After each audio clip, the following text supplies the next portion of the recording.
हमें सपोर्ट करने के लिए हमारे चैनल को लाइक करें और सब्सक्राइब करें।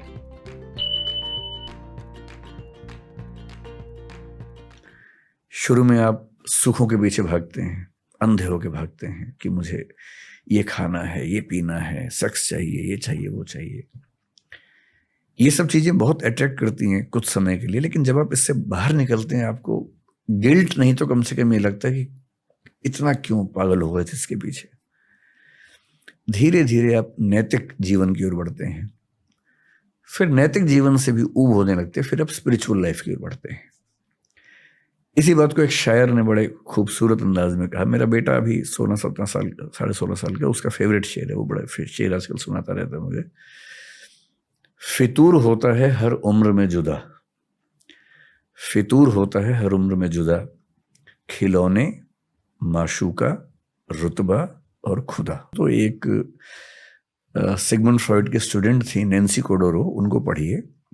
उनका थीसिस है, उसका नाम है the male inexpressiveness. Males do not have the capacity of expressing their emotions.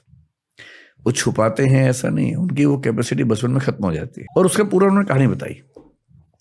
कहानी ये बताई कि जब बच्चा 6-7 साल का होता है, आप देखेंगे जब बच्चा पैदा होता है, बेटा हो या बेटी हो, माँ के साथ चिपक के सोता है। उसको माँ के साथ बड़ा सुकून मिलता है, उसको लगता है कि यही मेरा संसार है, क्योंकि माँ उसकी सभी जरूरतें पूरी करती है, तो उसको कंफर्ट लगता है वहां।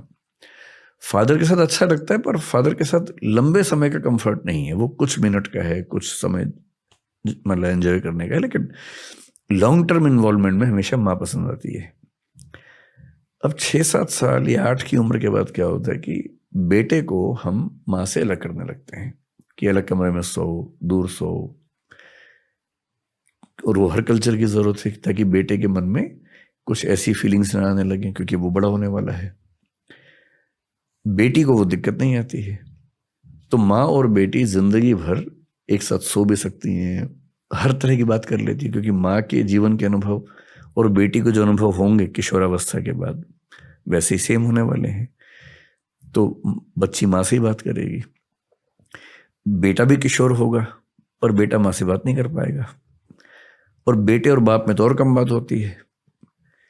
तो जो बेटा नाम का जो प्राणी है ना घर के अंदर, वो इमोशनली बहुत अकेला है। वो जब बड़ा होता है तो वो अपनी बातें, specially the changes in body जो उसको फील होते हैं, बाप से तो वो कोई बात नहीं कर पाता, तो ये तो क्या ही करेगा। माँ भी इन मामलों में थोड़ा सा पर्दा रखती है बेटे के साथ, बेटी के साथ नहीं रखती है। बहन से कैसे बात करे इस तरह की। भाई अगर है बराबर उम्र का तो शायद कर ले, पर बहुत कम घरों में भाइयों में दोस्ती वाला संबंध होता है। आमतौर पे वहां वो सम्मान और रिस्पेक्ट वो हावी हो जाता है। इसलिए 13-14 साल के लड़के के पास कोई चारा नहीं है सिवाय इसके कि वो अपने दोस्तों से बात करे। दोस्त भी उतने ही अकेले हैं अपने अपने घर में, सही किसी को नहीं पता है, तो कहीं कहीं से वो ज्ञान चुराते हैं, आपस में शेयर करते हैं, गैंग बनाते हैं अपना।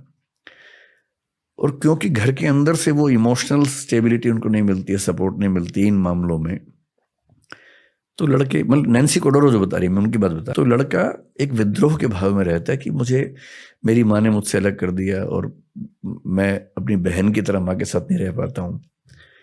तो घर की दुनिया से डिटैच होके बाहर की दुनिया में सुकून ढूंढता है।